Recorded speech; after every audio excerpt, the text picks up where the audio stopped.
কথা বলবে বা গল্প করবে, মানে যেতে হবে। এক একজনের মুখে এক এক গল্প। এ ভয়ঙ্কর অভিজ্ঞতা সন্দেশখালীর বহু মহিলার। রাত নামলেই ভয়, এই বুঝি ফোন এলো।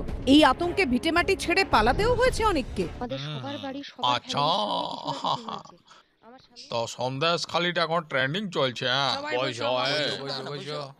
সন্দেশখালি নামে একটা সন্দেশ আজ কদিন ধরেই এই সোশ্যাল মিডিয়াতে বেশ রমরমায় ভাবে চলছে।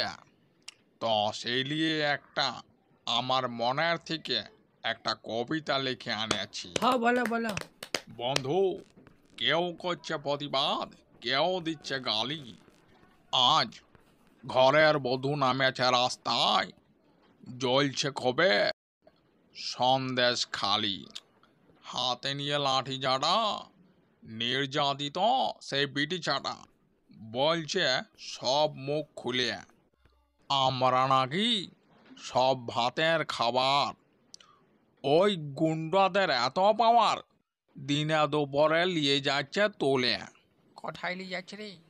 এই স্বাধীন ভারতে বাস করেও কি নেই কি স্বাধীনতা? দেখায় খুনের ভয়, ইজ্জতকে করছে নয় ছয়।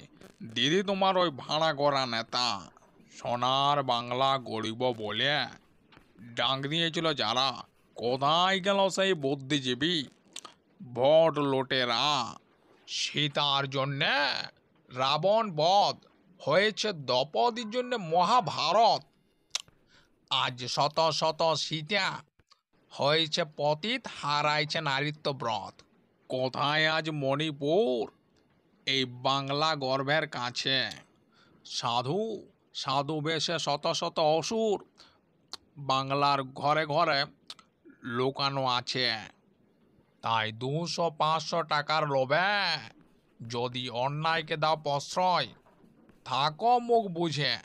তবে একদিন সন্দেশখালির মতন শত শাহজাহানের হবে জয়, সারা বাংলা মায়ের সিঁদুর যাবে মুছে।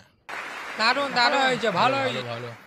তবে শেখ শাহজাহান নামে মাছিটা সন্দেশখালির যে পুরা সন্দেশ খাই দিয়ে চলে গেছিল, তাকে ধরেছে। তাই এখন থেকে প্রতিবাদ জানাও, নাইলে ভবিষ্যৎ খারাপ। মোদিজি জিন্দাবাদ। ভালো বলেছে, দারুণ দারুণ।